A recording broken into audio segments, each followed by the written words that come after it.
Far below the eastern sky of the country lives a tribe called Ao, who with their own hands weave their colorful identity.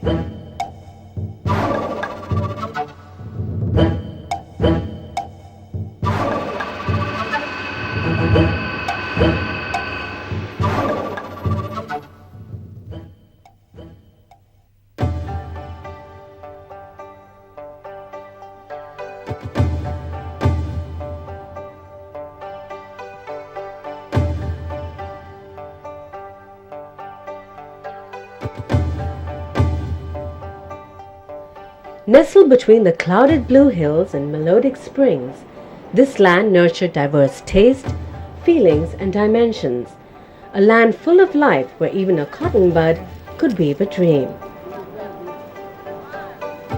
Every branch has a story to tell. Our women carefully pluck the harvest which they planted in a most unique way. After a long day's work of collecting cotton buds, they return home through the hills to rest. Below the thatch house, they gather, celebrating their hard-working day in their own ways.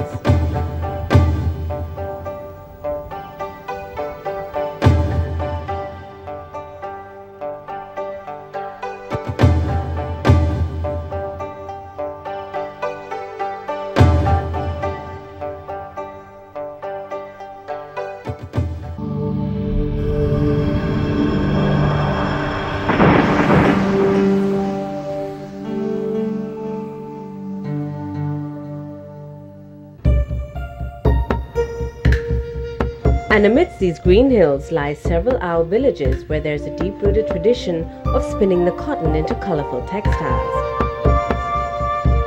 The cotton buds undergo a stringent process. It gets cleaned off the seed by being rolled on a flat stone with a short wooden stick. Locally, the stone is known as Longma Chotok and the bamboo stick as Mipong Rongtong. The seeds are then stored for a showing for the following year. After that, the cotton is dried out in the sun and left in a katsa. Finally, the cotton is spun to thread with pung. Later, the yarn is rolled for the final weaving of textile in the kala, which then is manually rolled in balls. Today, the machine has taken the place of the hands.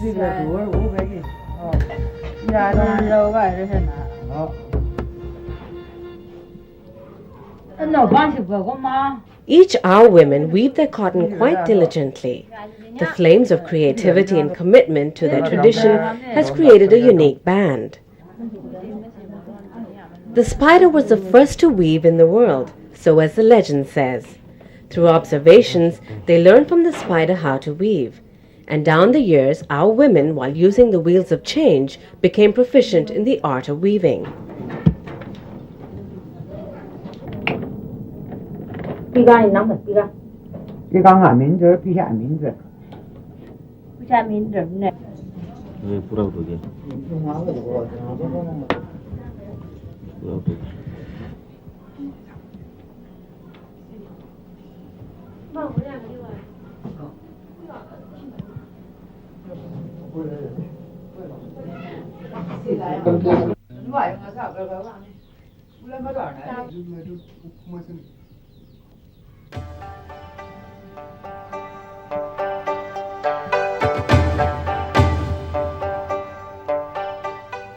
The simplicity is remarkable. This entire process of harvesting and weaving is in perfect ambience with the bamboo huts on stilts, amidst the beautiful natural surroundings. And in such an environment, the creative hands weave their traditional textile with their indigenous tools.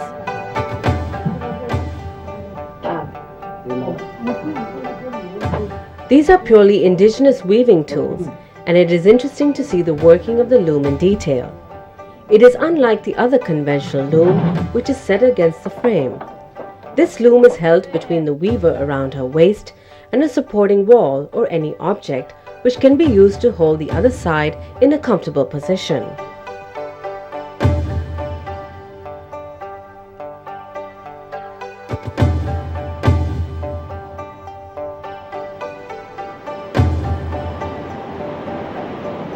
Dakra consists of mongmong, a yangza, api, anen, atum, imlong, and saksen.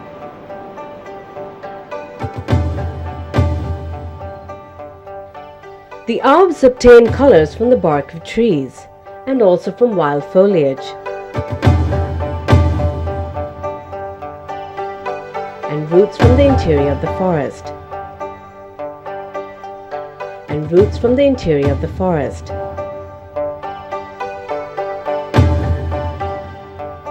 The herbs are mixed together, ground, and then boiled according to required colors onto which the thread is dipped for dyeing.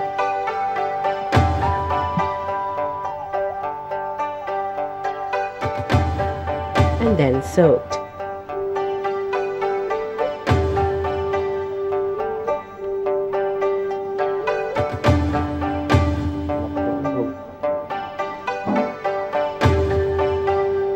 The pot where the ingredients are boiled are locally called karabo.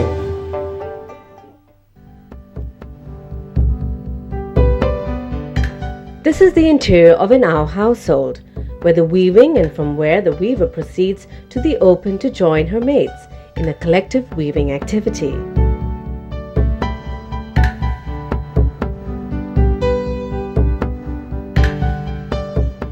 It is a fact that Aos are synonymous with color, as it is reflected in their traditional appearance. The other traditional method of weaving involves making of a white piece of textile, which is then dipped into different dyes.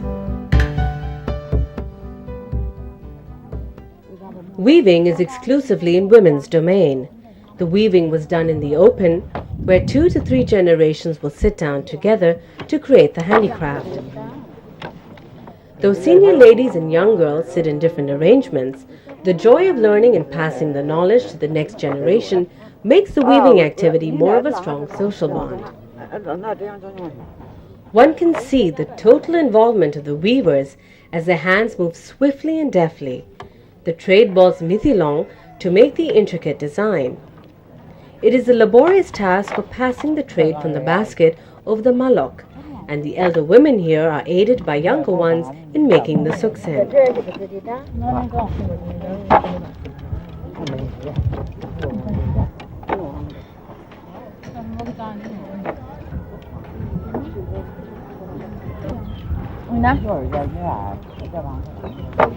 Sure, you don't have to get her. You want to know who knows that?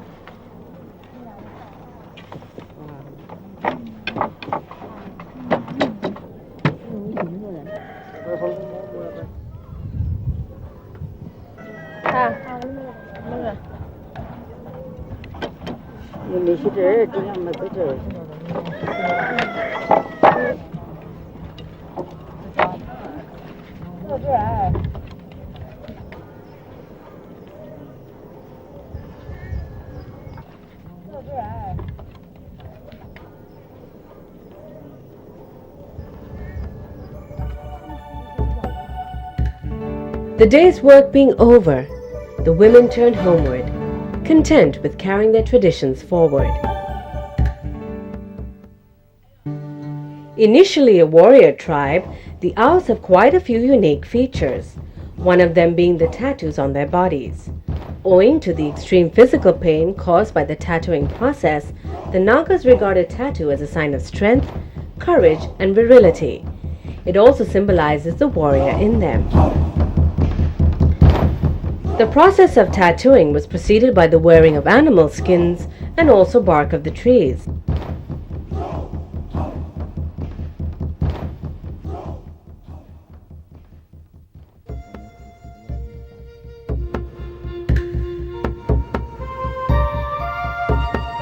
In the past, our women went about their chores normally in a semi-clothed state. The usual process of weaving is rather primitive, and very few tools are used in weaving the textiles.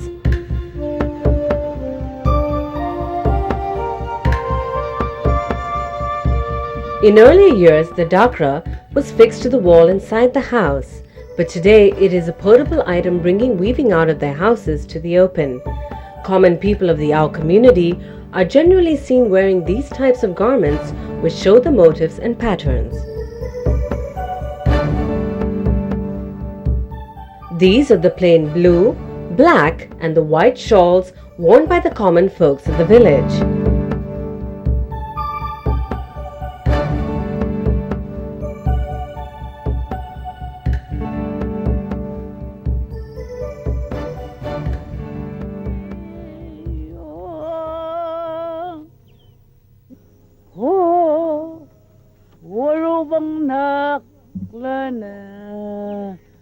Kelumtang ko manone. These beautiful common dresses, showing these motifs and patterns, sold the grave of all generations.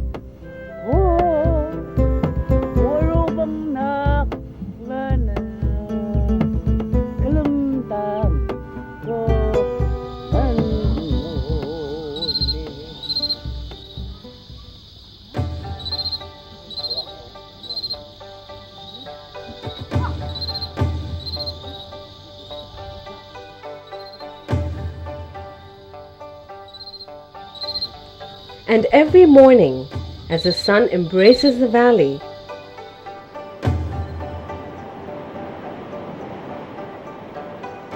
somewhere an Ao woman is designing their traditional colors.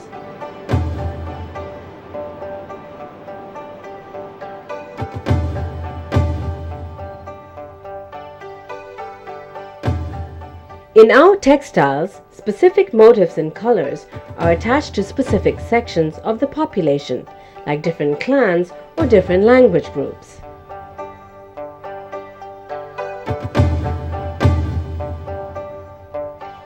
The different shawls which are worn by both man and women folk are posasa,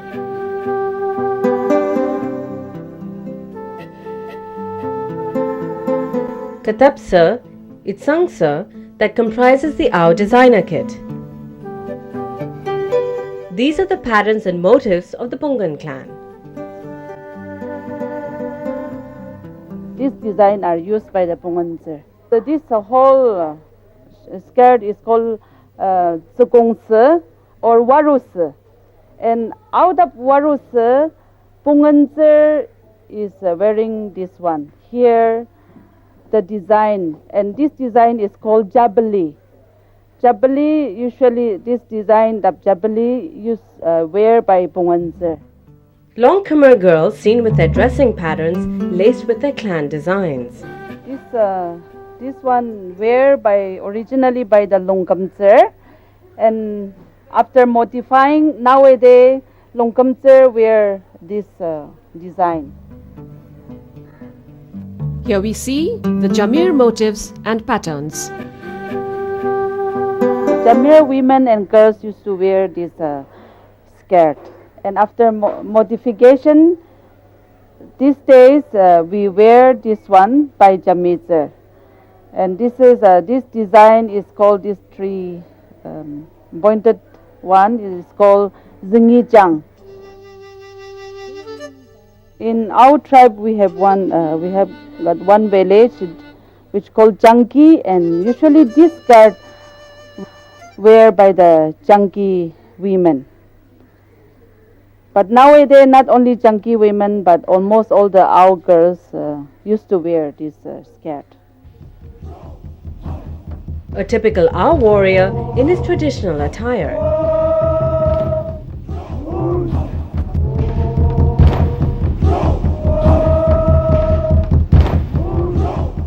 Sunkotepsa is a decorative warrior shawl and the most characteristic cloths of the Aos. This animal motif was earlier hand-painted, today the shawl is embroidered upon. The mithun and other animal patterns symbolized wealth and valor. Only headhunting warriors would wear this shawl.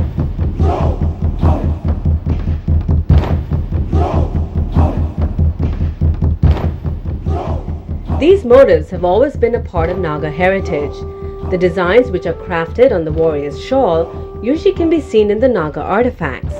Common signposts with such motifs in front of any proud inhabitant's residences are created as a welcome gesture.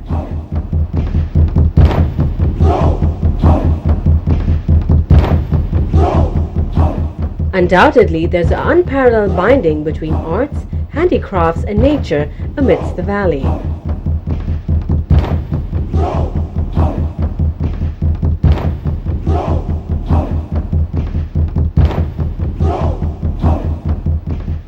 This shawl can only be worn by the rich man of the clan. This is called takarsa,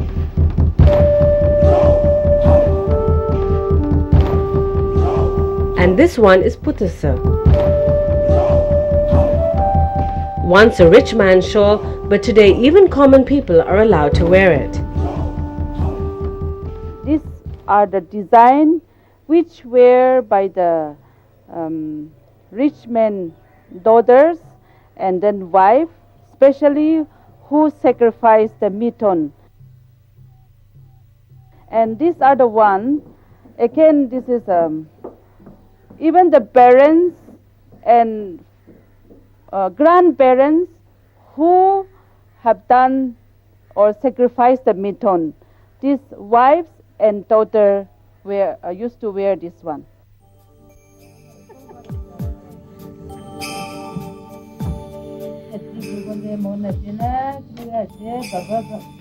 In a rich Ao family, there's a unique tradition.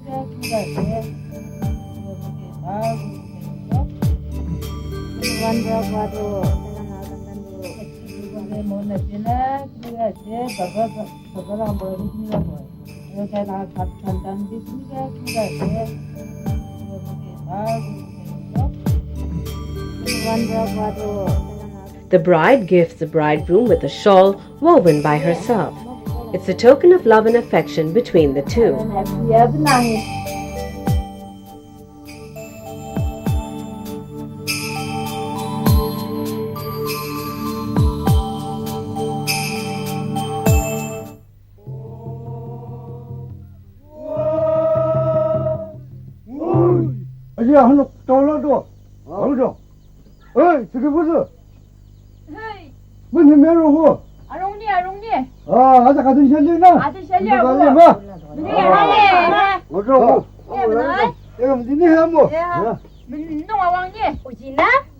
During Motsa festival, everyone is seen in a joyous mood and traditional attire.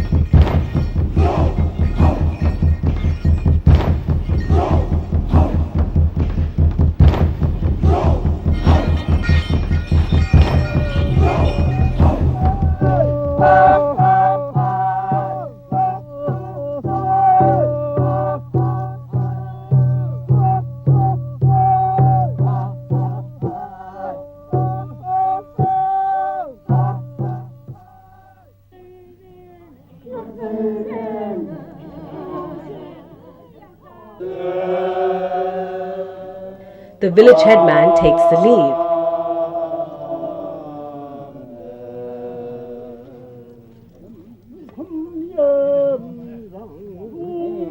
People from different clans come dressed in their own traditional attire to offset the festive mood.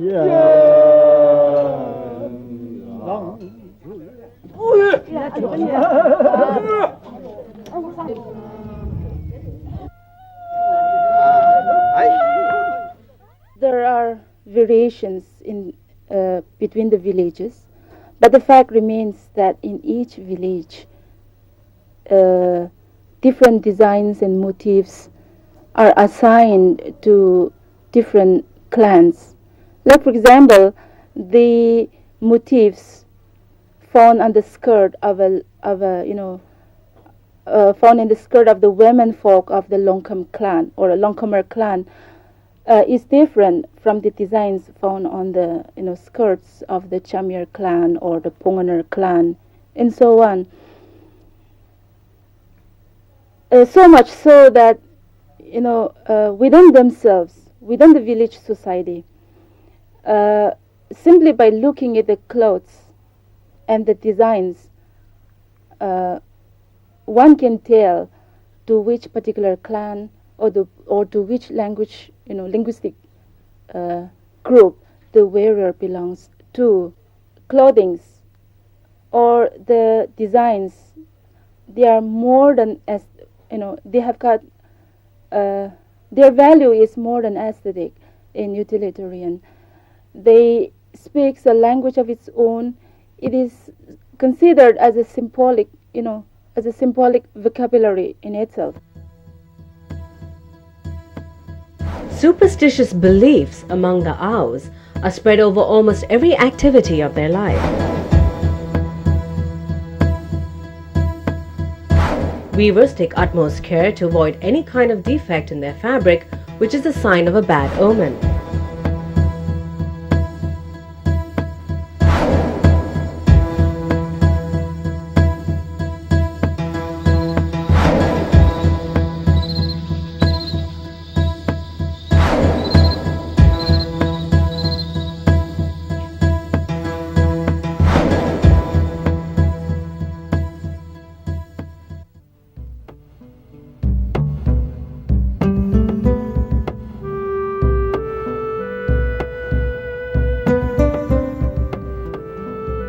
These garments are then stored in the kutsa.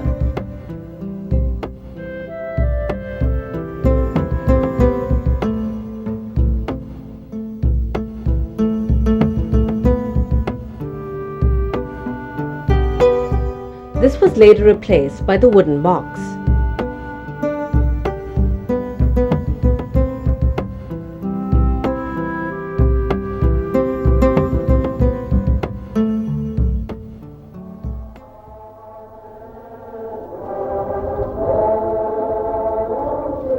The advent of the modern times laid the road for broader communication of the Aos with the outside world.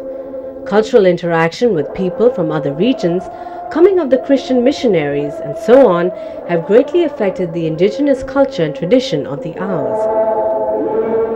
The Aos visit the church, but they do so donning their own traditional dress.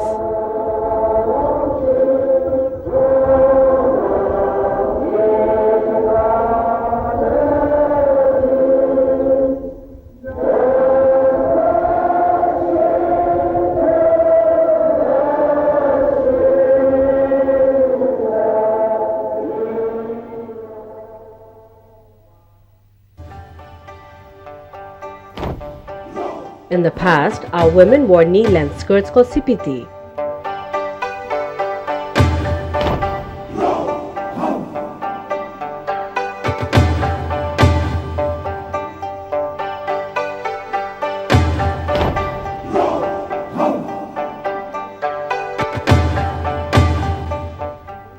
Today, these skirts flow down to the ankles.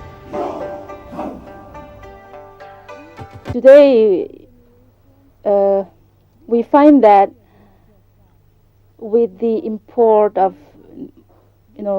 better quality materials for weaving, and with the growing awareness of the market demands for hand-woven clothes and demands for indigenous designs and all that, we find that there is a distinct revival about the traditional clothes and its designs.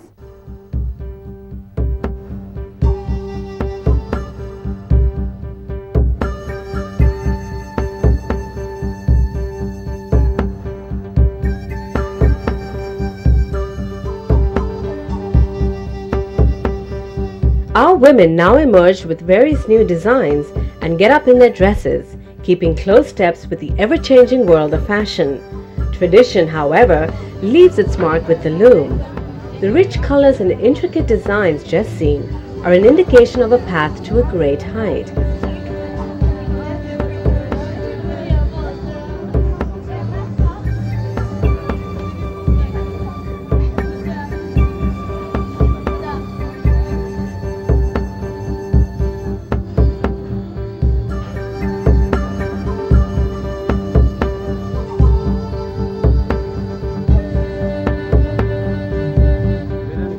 Gone are the days of the semi-clad Ao women. For today's fashion-conscious Ao folks, their colorful handicrafts are spreading across to make their presence felt.